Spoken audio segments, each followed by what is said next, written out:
ఎవరికి అర్థం కాదు. ఇప్పుడు దాకా వీళ్ళు చేసిన అప్పు 2,65,000 కోట్ల రూపాయలు అప్పులు తెచ్చారు. జగన్మోహన్ రెడ్డి గారు 5 సంవత్సరాల్లో 2,30,000 తెస్తే 2.5 సంవత్సరాల్లో 2,75,000 అప్పులు, 2,65,000 కోట్ల అప్పులు తెచ్చారు. ఇవి ఏం చేశారు?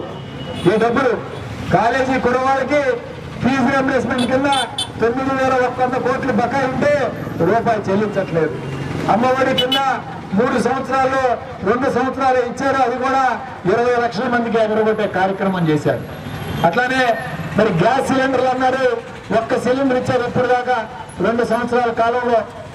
అట్లానే మరి ఆడబిడ్డ నిధి మహిళలకు 1,500, నెలకు 1,500, సంవత్సరానికి 18,000 రూపాయలు అన్నా.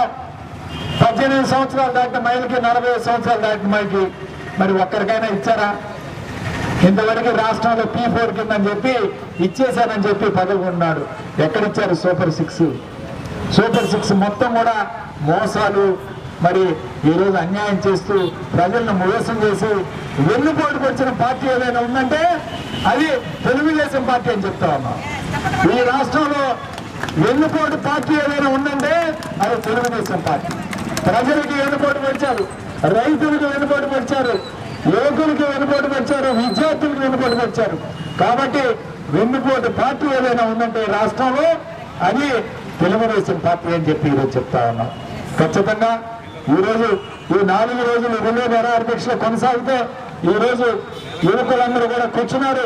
ఖచ్చితంగా మళ్ళీ మేము ఒకటే చెప్తా ఉన్నాం, ఈ కార్యక్రమాన్ని ముందుకు తీసుకెళ్లే కార్యక్రమం చేస్తాం. పెద్ద ఎత్తున డిఎస్సి విద్యార్థులు కూడా, డిఎస్సి రాసిన వాళ్ళు కూడా రేపు పిలిపిస్తాం, వాళ్ళని కూడా తీసుకొస్తాం, వాళ్ళ చేత కూడా మాట్లాడిస్తాం రేపు అని చెప్పి తెలియజేస్తూ రేపు విద్యార్థి విభాగం ఈరోజు ఈ కార్యక్రమంలో కూర్చుంటారు.